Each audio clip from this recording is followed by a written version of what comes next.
Assalamualaikum warahmatullahi wabarakatuh.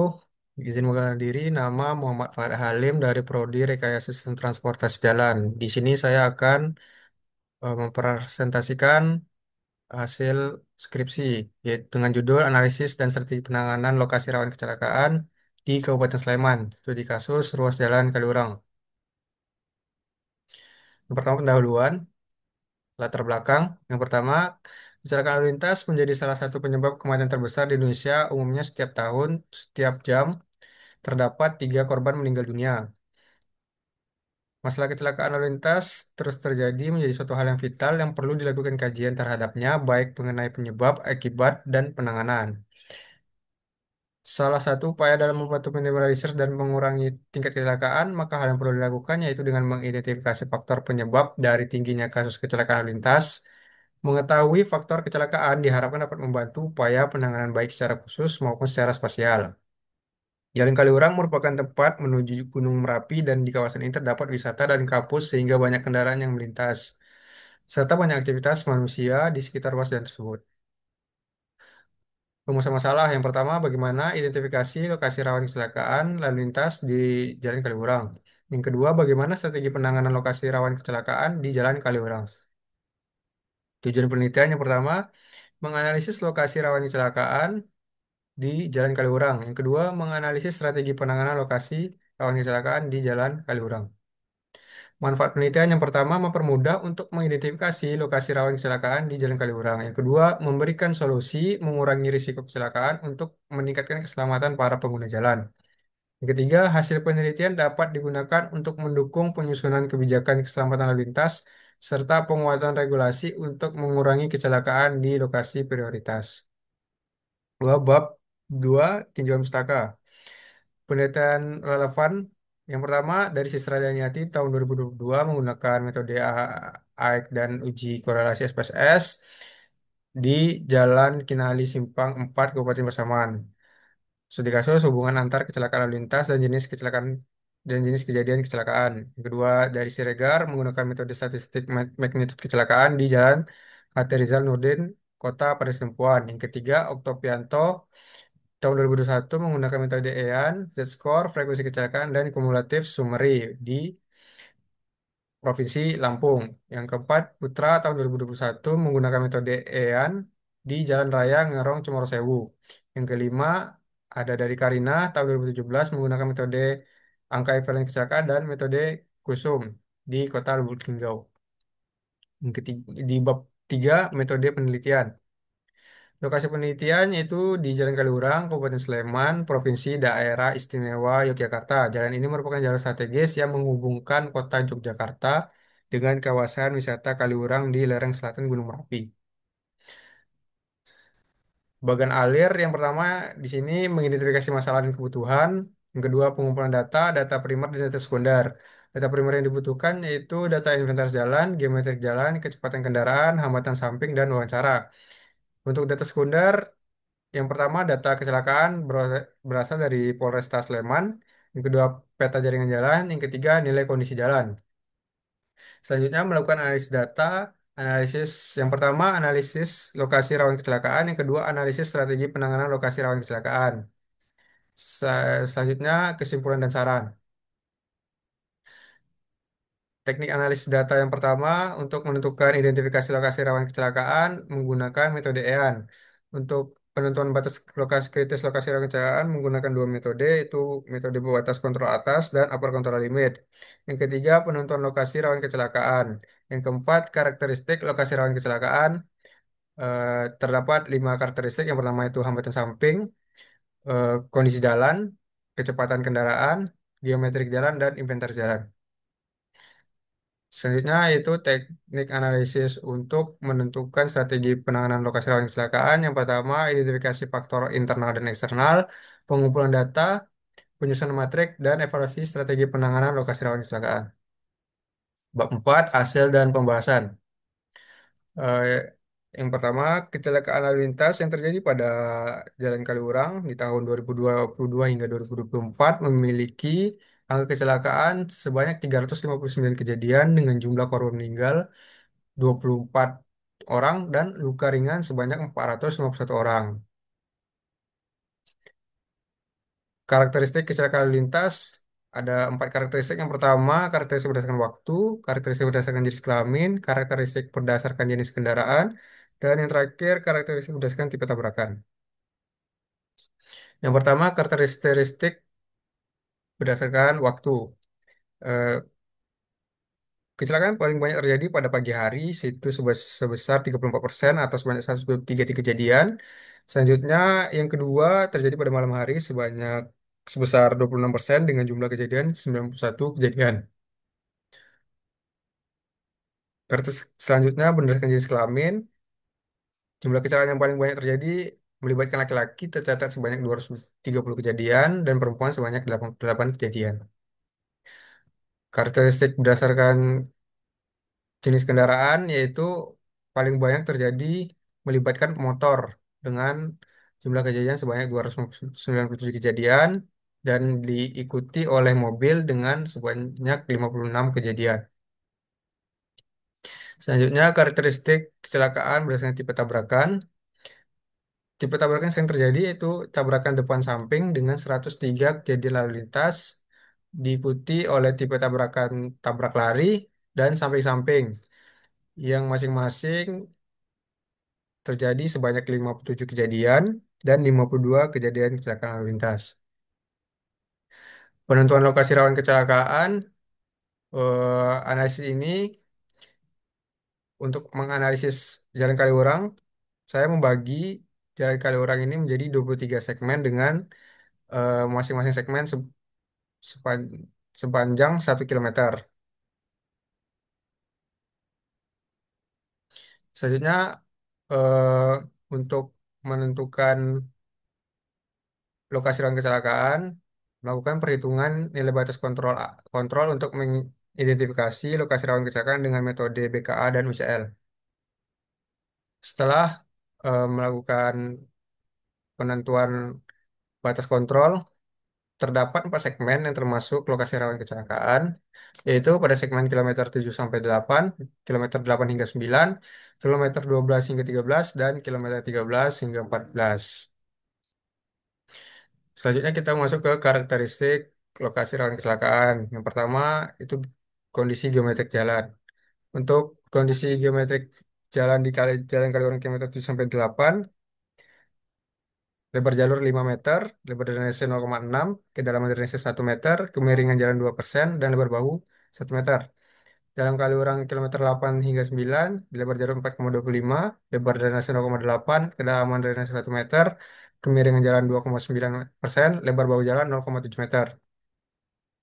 Untuk Jalan Kaliurang kilometer 12 hingga 13, lebar jalur 3,5 meter, lebar drainase 0,7, kedalaman drainase 1 meter, kemiringan jalan 3,3%, lebar bahu jalan 1 meter. Jalan Kaliurang kilometer 13-14, yaitu lebar jalur 3,75 meter, kemiringan jalan 3,2%, lebar bahu jalan 1,5 meter dan tidak terdapat drainase. Selanjutnya, kecepatan kendaraan. Di sini menggunakan kecepatan kendaraan persentil 85. Untuk jalan Kaliurang kilometer 7 sampai 8, persen 85-nya yaitu 36,1. Jalan Kaliurang kilometer 8 sampai 9 yaitu 54,7 km per jam. Jalan Kaliurang kilometer 12 hingga 13 yaitu 55,6 km per jam. Dan Jalan Kaliurang kilometer 13-14 55,8 km per jam. Untuk kondisi jalan di Jalan Kaliurang kilometer 7 sampai 8 termasuk kondisi jalan rusak ringan dengan terdapat eh, di stasiun yang 7 kilometer 7 450 hingga stasiun yang 7 sampai 407 plus 467 dengan kondisi rusak berat. Sedangkan untuk Jalan Kaliurang kilometer 89 12 Jalan Kaliurang kilometer 12 hingga 13 dan kilometer 13-14 termasuk kategori sedang. Selanjutnya hambatan samping Jalan Kaliurang kilometer 7 sampai 8 yaitu nilai hambatan sampingnya 501,3. Untuk Jalan Kaliurang kilometer 8 sampai 9 168. Jalan Kaliurang kilometer 12 hingga 13 yaitu 154,4. Jalan Kaliurang kilometer 13-14 yaitu 149. Selanjutnya perlengkapan jalan di Jalan Kaliurang kilometer 7 sampai 8 Terdapat 7 penerangan jalan yang tidak menyala dengan satu rambu tertutup pohon.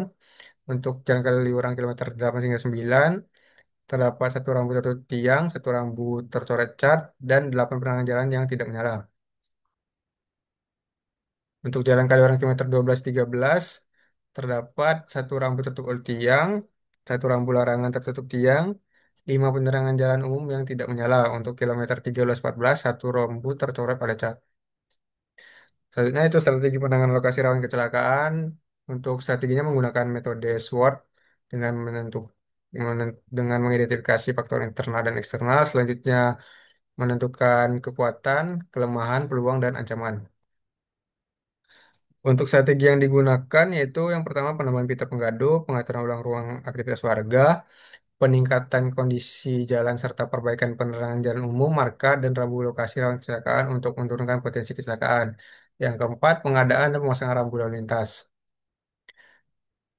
Strategi penanganan lokasi rawan kecelakaan di Jalan Kaliurang kilometer 7-8 yaitu pada jalan ini terdapat aktivitas warga yang tinggi diakibatkan oleh pasar Kolombo sehingga diperlukan rambu pembatas kecepatan itu batas kecepatan 30 km per jam untuk membatasi kecepatan warga.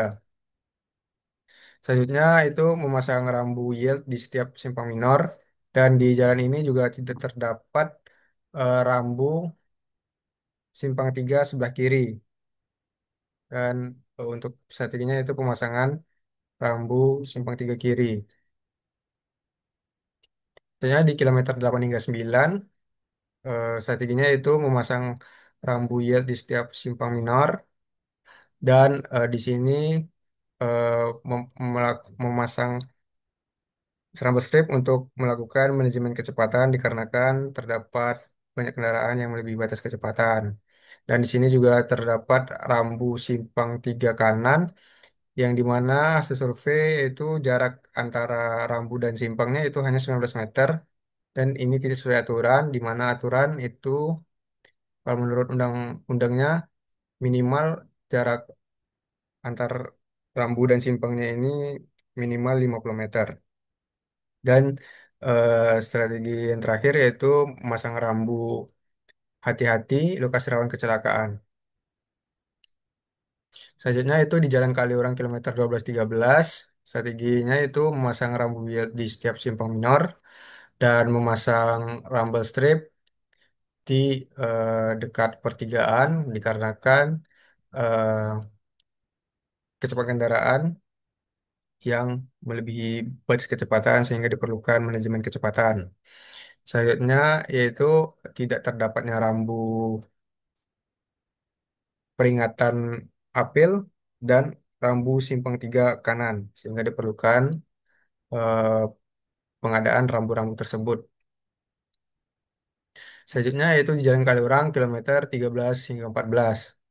Strateginya yaitu memasang rambu ya di setiap simpang minor dan tidak terdapat rambu simpang 3 kiri sehingga diperlukan pengadaan rambu simpang 3 kiri untuk memberikan peringatan kepada pengendara dan pemasangan rambu strip untuk memanajemen kecepatan para pengendara. Dan di sini tidak terdapat rambu tikungan kiri sehingga diperlunya pengadaan rambu tikungan kiri. Dan untuk persimpangan tidak terdapat rambu simpang 4 sehingga diperlukan rambu simpang 4 untuk memberikan peringatan pada para pengendara. Selanjutnya itu kesimpulan dan saran. Kesimpulan yang pertama, selama periode 2022 hingga 2024, tercatat sebanyak 359 insiden kecelakaan di ruas jalan Kaliurang dengan korban jiwa mencapai 24 orang, korban luka ringan sebanyak 451 orang. Waktu kejadian tertinggi yaitu pada pagi hari pukul 6 hingga 12 dengan pengendara laki sebagai pelaku terbanyak serta kendaraan roda 2 sebagai jenis kendaraan yang paling sering terlibat. Pola kecelakaan yang dominan adalah tabrakan antara bagian depan dan samping Berdasarkan perhitungan EAN, nilai EAN di ruas ini mencapai 1.641. Yang kedua, terdapat 4 lokasi rawan kecelakaan di Jalan Kaliurang, yaitu kilometer 7 sampai 8, kilometer 8 sampai 9, kilometer 12 sampai 13, dan kilometer 13 sampai 14 dengan angka EAN tertinggi yaitu pada kilometer 8 sampai 9. Yang ketiga, strategi penanganan lokasi rawan kecelakaan dilakukan untuk menentukan prioritas strategi yang paling memungkinkan diterapkan serta memberikan dampak yang signifikan antara lain. Yang pertama, penambahan pinta penggaduh, pengaturan ruang aktivitas warga, perbaikan penerangan jalan umum, marka dan rambu lokasi rawan kecelakaan untuk menurunkan potensi kecelakaan. Yang terakhir, pengadaan dan pemasangan rambu lalu lintas. Saran yang pertama diharapkan usulan penanganan yang diajukan dapat menekan angka kecelakaan secara signifikan. Yang kedua, penelitian lanjutan sebaiknya memanfaatkan data yang lebih panjang, rentang waktunya, dan bersumber dari periode terkini. Yang ketiga, disarankan menggunakan metode analisis yang lebih bervariasi dalam mengidentifikasi lokasi rawan kecelakaan. Yang keempat, diperlukan pencatatan data kecelakaan yang lebih rinci dan sistematis guna memperkuat analisis karakteristik kejadian. Berikut merupakan dokumentasi survei skripsi saya. Demikian yang dapat saya sampaikan. Lebih kurang mohon maaf. Wabillahi taufiq wa hidayah. Wassalamualaikum warahmatullahi wabarakatuh.